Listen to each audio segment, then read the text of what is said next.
podcast is sponsored by StartupSummit.io, a two-day event bringing together 2,000 founders, investors, and industry leaders from across Europe. As a thank you for being part of the podcast community, we are now offering 50% off all tickets by using the code PODCAST in all capitals on the website. See you in Lisbon. Hi, and welcome to another episode of the Innovation Conversation. Today we are joined by Yunsu Tang. Welcome to the podcast. Thank you so much, Ricardo. I really look forward to it. Would you like to introduce yourself to the audience, please? Sure, everyone. This is Yunsu Tang. I am a second-time founder, also a two-time TEDx speaker. I am originally from Hong Kong, and now I'm building Synchro. So Synchro is an AI stakeholder intelligence tool, which is like very tightly close to my previous job, which was about financial communications, also about stakeholder mapping for the industry. So this is something that I'm working on and I'm very excited about. Cool. And how did you get started in this journey of entrepreneurship? It's interesting because I remember when I was 18, when I had my first job, I already told people that, I wanted to have my own business one day. At that time, I didn't really know what that would mean. And I guess it's just that I'm always inspired by my grandmother. She worked, at labor-intensive jobs when she was young, and she saved every penny. She's really, really scrappy. And then later she built houses and managed to really generate, enough rental income to raise me. And, she's this very resilient figure in my life, my role model. So I guess because of her, I always had that idea in my mind.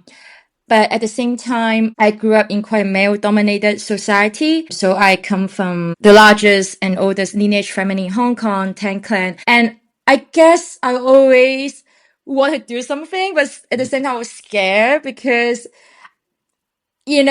deep down inside me, just like, I'm a woman. Maybe it's not good to stand out too much. I think like in the traditional Chinese culture, that can be how it goes. When I grew up in a very traditional society. But yeah, like when I remember, I did kind of like what traditionally Asian parents would expect their kids to do. I pursue a corporate career, work at Edelman, and later I work at FGS Global, which is a financial communications firm backed by KKR, and Edelman is the world's largest PR firm. And I felt like I did that. And when I got the offer from the LSE to pursue a master's degree in management of information systems and digital innovation, it was a hell yes. I didn't even think about it because I was just so drawn to the tech space.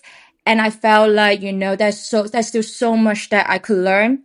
And yeah, I did that. And during this journey, I found myself being, it's almost like finally, I kind of, I think there's a way to get to where I wanted to go. Okay. Yeah. And what was the first startup you launched? So my first startups very much focused on the mental health space. So I had the idea during Sprint Week. So Sprint Week is a week-long project where, a team come together and identify a problem to solve in the real world and do rapid prototyping and design solution to solve that problem. So that was something that I had to do during my master's degree. And so during that time, I already had the idea that, okay, I wanted to solve a problem in the mental health space. And I remember during Spring Week, even though, my first startup Sydney, didn't come along, like we work on something else that's more related to sustainability, but still I was so passionate. I worked till 4 a.m., woke up at like 8 a.m. And I just kept going, I think my teammates just thought that I was crazy. Like they were like, why are you sending us messages at 4 a.m.? Are you okay? It's just a school project. Chill. Everyone was so chill. I was just like, no, I really want to do this. Yeah. So after I finished everything, my coursework, I just decided, okay, I had this idea and I didn't want to just let it sit there. I wanted to make things happen.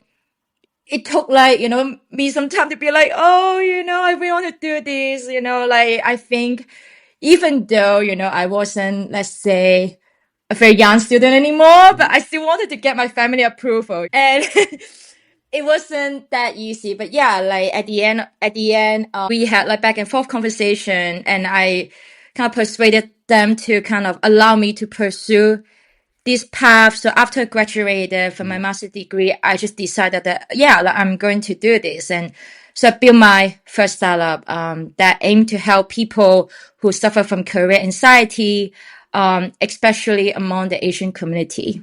Was it hard to convince your family that you wanted to be an entrepreneur? Yeah, very tough. But it has always been tough. I felt Mhm. like so my grandmother went through an arranged marriage, married very young, and then my mother also married very young. Like she was married at the age of 20. So even when I was 23, I was like, oh, I want to do a master degree. My family was like, you're at that age to get married. Okay, so for listeners who probably don't get this, in Chinese culture, and correct me if I'm wrong, the pressure is on to get married up until 25, right? So that's the age, and then there's like cutoff date. So if you don't get married till that date, then you kind of get seen as a leftover, I guess, Oh person. Is that yeah. correct? Yeah. Yeah, I'm definitely a leftover woman now. But that is the thing in Chinese culture, right? Isn't it? I think it depends on the family dynamic. Hmm. I think it is, it's really, yes, I think there's still this pressure in the society. But I know as a fact that not everyone Hmm. around me who are Asian women have been through this situation. I think my situation is particularly serious Hmm. because, again, I grew up in this very traditional society. I didn't grow up in the city. I grew up on the countryside of Hong Kong, and I'm very much, let's say, a village girl. So, and my grandmother was brought up by her grandmother, Hmm. and I'm very close with my grandmother. So I think, yeah, so just that there's a little bit of generational gap as well, and everything just compound together, and yes, I was expected to find a man, quite early on, and I think like I remain a disappointment because I'm still pursuing the startup path. But yeah, so yes, it took some back and forth. There was tension here and there, and I think it's normal.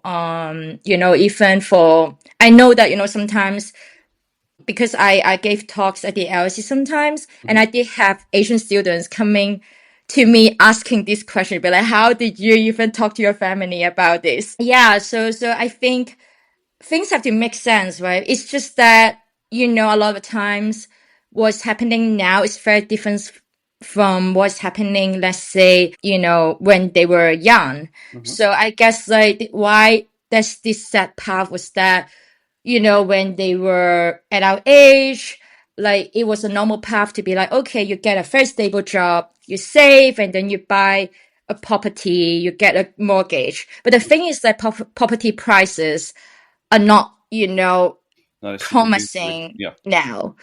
So that path actually, like, is not that stable anymore. It's just a different time. And I think there are a lot of things that, are different now. And it takes communications to make sure that we find alignment. I Hmm. think like it's very important to remember that at the end of the day, right? Like they want the best for you. I don't know like how it's like in your culture.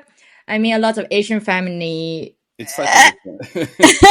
But this is exactly why I was asking this question because a lot of the entrepreneurs I talk to, they all Mhm, have different pressures, right? They come in from different backgrounds. It mhm, might be a family pressure, it might be expectation of their friends and peers where they operate in, and it's quite important to talk about this because that also impacts the way you go about launching your business, the pressure you feel, your ability to be successful at a certain age or not.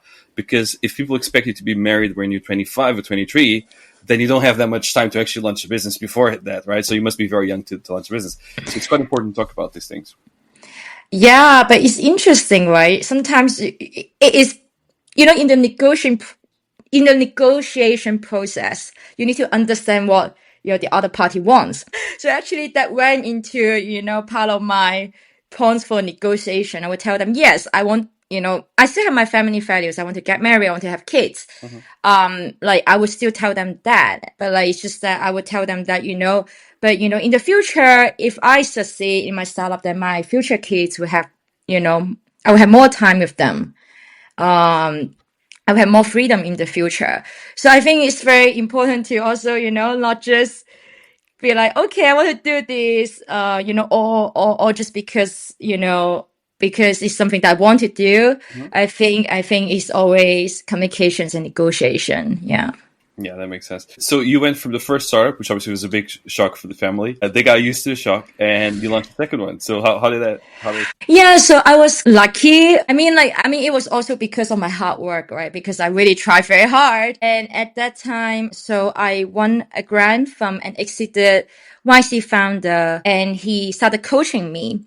So I'm really, really grateful that Ashworth, who is the founder of Sterling Road, like, he really gave me a lot of help. Mhm. So I think that kind of gave me a window inside of, like, how the startup world works and Mhm. functions, and how like a venture capitalist thinks.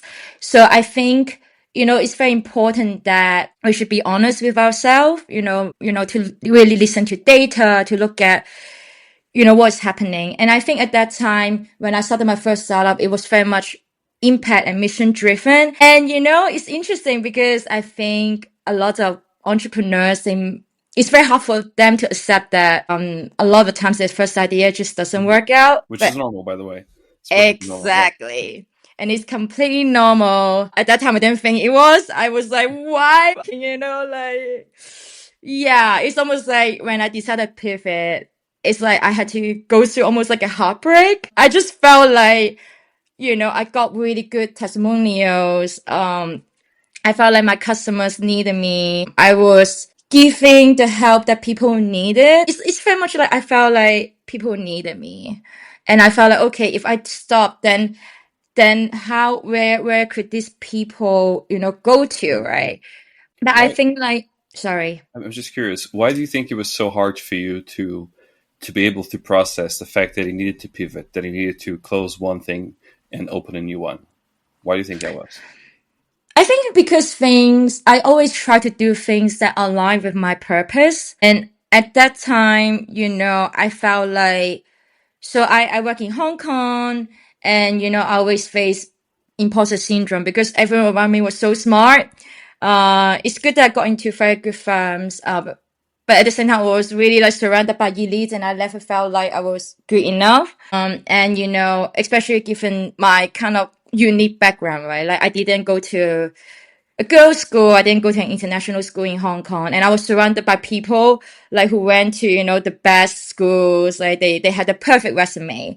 So I always find it hard to fit in. Like again, I'm indigenous, right? Like I know I don't really look like I am. It's just a very specific, let's say, Hong Kong thing. I'm like indigenous white woman. So This is a whole different level of complexity right now. Hold on, you need to explain this sorry. to the audience because it's like, whoa, hold on. So what's the difference? Yeah, so I mentioned before that I grew up on the countryside, and so my family has 1,000 years of history in Hong Kong. So before Hong Kong became What's Hong Kong? Hong Yeah. Kong, we were already there. We were one of the first settlers. So yeah, Tang is Hong Kong's largest and oldest lineage family, and I'm the 25th generation. Oh, So for some, families, they are like probably they are around like 30 generations already. So I think that adds a lot of complexity into how I felt when I was working at, very competitive environment.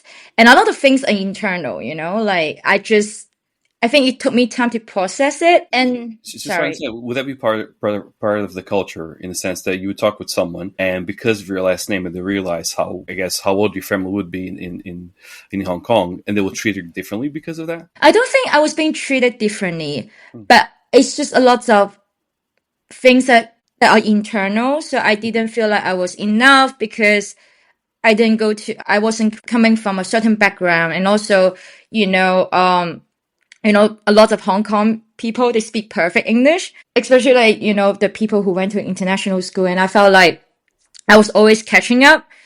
And then at the same time, it was also about how, when you are not, let's say, emotionally or mentally very healthy, then sometimes it's very hard for you to take feedback as well. Yeah. So I think like I was at that state, in that state, my mindset just wasn't very right when I was in my early 20s. And I think a lot of times it comes from some deep insecurity. And then later I work in Shanghai, and, I still carried that with me. And I think like things could even become worse, and also I saw how around me people really suffer from anxiety issues. So I think like it came from a really like personal place. I wanted to help my friends. I wanted to help myself. And I felt like building a startup was my way of doing that. And also it's my way of healing. During this time, for example, interview around 50 coaches Hmm. who have more or less made it in their careers. Yeah. And then what I realized is that a lot of the times when you look at someone's resume, it's like, wow, like that person must be having a perfect life. But Hmm. actually, everyone has been through something. Yeah. That's very true. Yeah. Yeah. And a lot of times I realized that it really comes down to, the qualities of a person. The Hmm. people who are successful, a lot of the times it's because they're very resilient. And I remember one of the people I interviewed, he told me that he grew up in the UK as the only almost like lone white family in the whole town of 18,000 people. Okay. Interesting. And then 1,800. Sorry. Anyway, like basically he was a minority in that like UK town. Hmm. And then he told me how, resilient he was, even though he looked very different. And, maybe, like just people weren't very, let's say, used to his culture and everything. Hmm. And then he told me that, yes, I could have setbacks, but, I never failed because, even though I was different, I enjoy being different. Hmm. So a lot of times it really comes down to mindset. So I think it was my way of learning from, Other people who people. Yeah. have been through, different challenges, and also my way of contributing to the society. And I think it's so much about, okay, if I look back, if I ask my younger me, like Hmm. what she would need. And I think at that time it was very much about how I could help the younger me. Because it's funny because most people, I talk with a lot of entrepreneurs, and for most entrepreneurs, it takes a while to realize that they're actually going through a lot of mental transformations, right? Mm. When you decide to launch a business, your mindset is telling you, I need to do this because of A, B, and C. But when you're running a business, and ultimately when you move from that business onward to your next venture, there is a massive transformation, right? And you need to take that on board and learn those lessons and say, for my next thing, it's going to be completely different. So you open your business, big shock, you don't want to get married, you actually want to run the business. Then, it goes, I'm not going to say the wrong way, but it finds it in a natural end. And then you move to Shanghai. And then when did you decide to launch the second business? Mm. So wait, around the beginning of this year. So yes, I moved from Shanghai to London to do my master degree. And after I graduated, I started my first business, and it lasted for around half a year. And then I started my second one. And at that time, I think it was good to have my first startup to, process a lot of things and also make me realize my gaps. So when I started my second startup, I made sure to have a co-founder.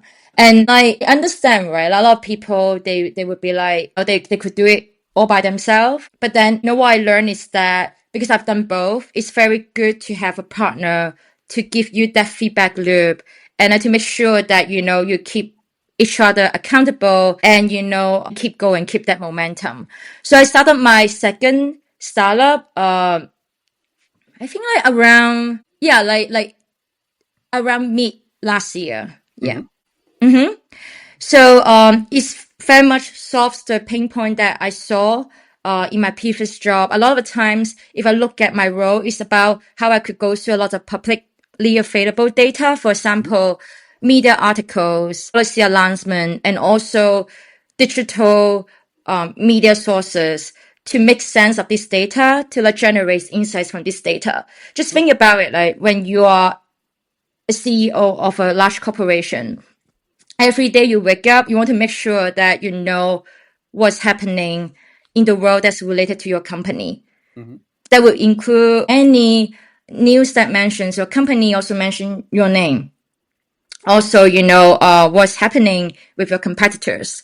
Also, what are the policies that are relevant, to the industry that you operate in. Different cases Mm-hmm. is all different, but then it's so much about how could I, filter out information that's relevant to you and give you that insights. And I think like now a lot of people can suffer from digital overwhelm issues.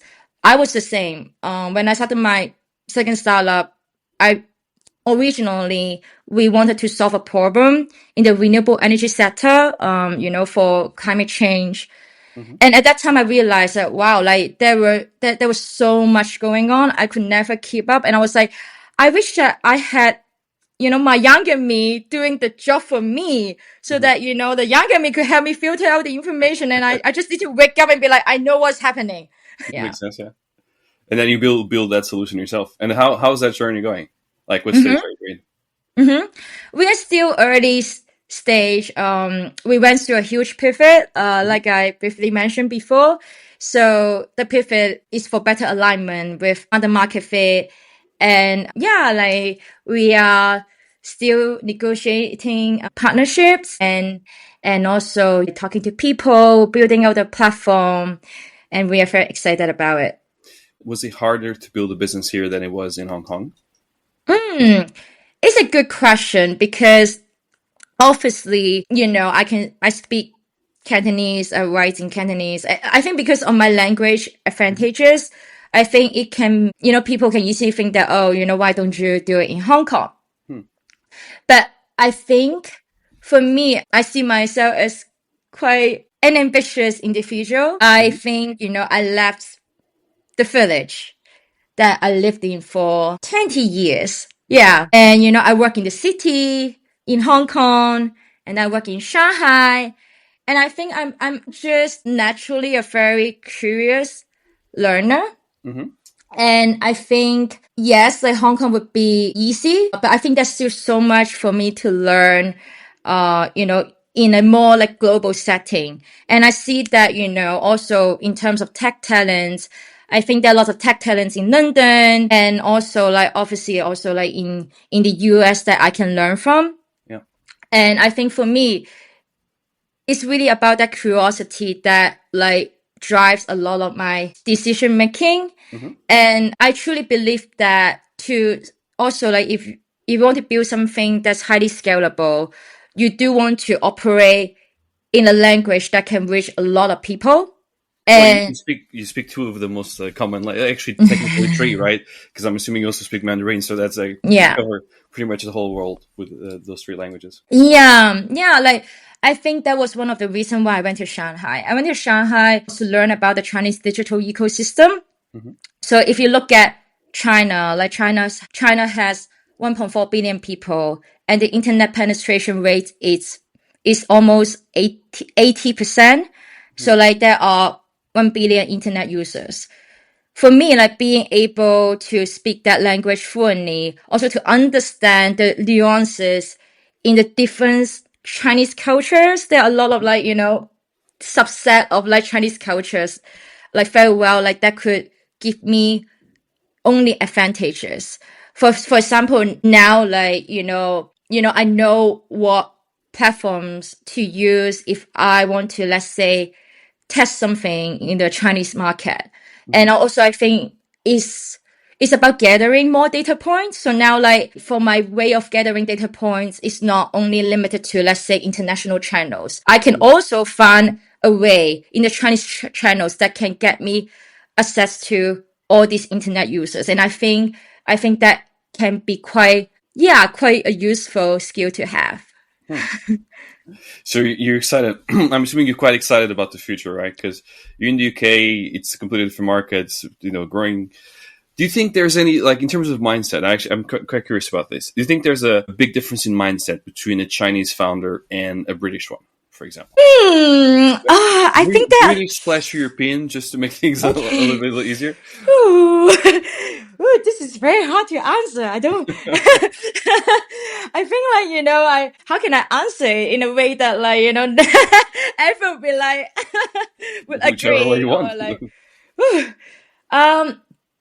I think in China you see a lot of hustling energy. Like for example, last time when I was in Shenzhen, you will see people literally trying to sell you stuff in the street. Especially now that the Chinese economy isn't that good anymore. During my time in China, meeting various, catching up with people, I would have young graduates who graduated from the Harvard of China, literally coming up to me, grabbing me, be like, I want to help you, and Mhm. I'm willing to do the work for free.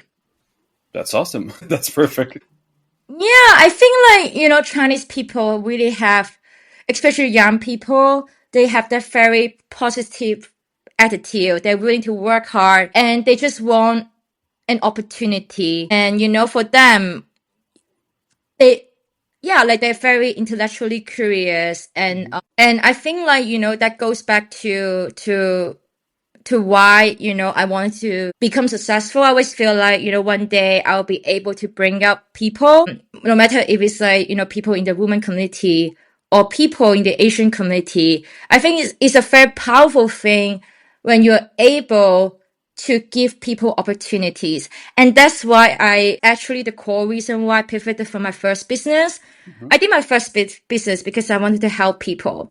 Hmm. But, I realized that if I just remain building something small, if I didn't dare to achieve my full potential, to build something more ambitious, the number of people I could help could be limited. Can you tell us a bit more about that Chinese culture of 996? Can you explain to us the concept?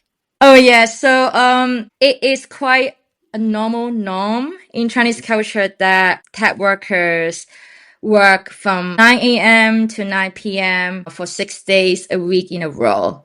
Oh, Yeah, so that is quite different from, let's say, the European mindset, because I think the European mindset is all about work-life balance. First is I think there's still a lot of hustling energy in the Chinese culture. At the same time, I mean, different people have different things that they want, right? And for example, some young Gen Z, hmm, Chinese Gen Z, they've started to feel burnout and they can be quite resentful to this culture. And then they have this and then there's a new trend that evolved from it that's called tanping. That literally means like lying flat. Like they want to do nothing. They just want to go to they don't want to work in Shanghai, Beijing hmm, anymore. They're like, no, I don't care about getting a good job at T1 city. I just want to chill. I just want to chill. I want to enjoy my life, hmm. on the countryside. So there are people like that, Okay. right? But still, you still have a lot of people who are willing to work hard for opportunities for various reasons. Interesting. It's quite different than what people do here. Like if we work from 9 to 9, we complain, "Oh my God, I'm working too hard," blah blah. Whereas half of the world is working 9 to 9, and it's completely fine. But how do you manage like even getting food? Like, do you work like people just eat in the office 2 meals? How does that even work? It's very easy. You can order takeaway. So the And thing is that, is is that like, a common thing to do? Just order takeaway for your meal times. yeah, it is so much cheaper than ordering takeaway, in the UK. I think like that's the difference that I see a lot of times. I think when I look at technology in China, especially consumer tech, I think it's built for everyone. A lot of times obviously in China, these consumer tech companies, they want to be able to expand rapidly. And, not most part of China, right? Like, Hmm. the, not everyone could afford, let's say, the price tags, like that like in cities, like I can feel that difference, if I have to compare certain types of technology in China versus, let's say, Is it a big shock every time we go to China and then back to Europe in terms of how advanced technology is over there? yeah, like things grow really rapidly. And I was reading this book called Founder's Notes. It was written by the co-founder of Ctrip, Trip.com. And I think, like, if I remember correctly, he got three companies to be listed. So, he's very, yeah, like he achieved a lot, like in the startup world in China. And then he specifically mentioned that, throughout the whole country, Mandarin is a unified language, and that can help with, the scalability of consumer tech products. That's a quite interesting thing because I remember a couple of years ago when we were still talking about electrical bikes and rideshare things like that. China was already like overwhelmed with rideshare options. Same Yeah. thing for electrical cars. Like you guys have so many options when it comes to electrical cars that Europe is still trying to pick up. The US, miles away from it. So it's quite interesting. I think Mm-hmm. we know who this century is going to belong to. Let's call it that way. Say that no one would No, know, what's going to happen. Who knows what's going to happen. true. Yeah. Let's see. Yeah, like I think I always try to have a more like neutral attitude. If people want to reach out to you as when you're in the end of the podcast, what's the best way of doing so? If people want to reach out to me, message me on LinkedIn. I'm available everywhere. I've been writing this newsletter called From East to West on Substack. It's Mhm. also available on LinkedIn. So yeah, like reach out to me on LinkedIn everywhere. I'm always responsive. Instagram as well. Thank you so much, Ricardo. The podcast is sponsored by startupsummit.io, a two-day event bringing together 2,000 founders, investors, and industry leaders from across Europe. As a thank you for being part of the podcast community, we are now offering 50% off all tickets by using the code PODCAST in all capitals on the website. See you in Lisbon.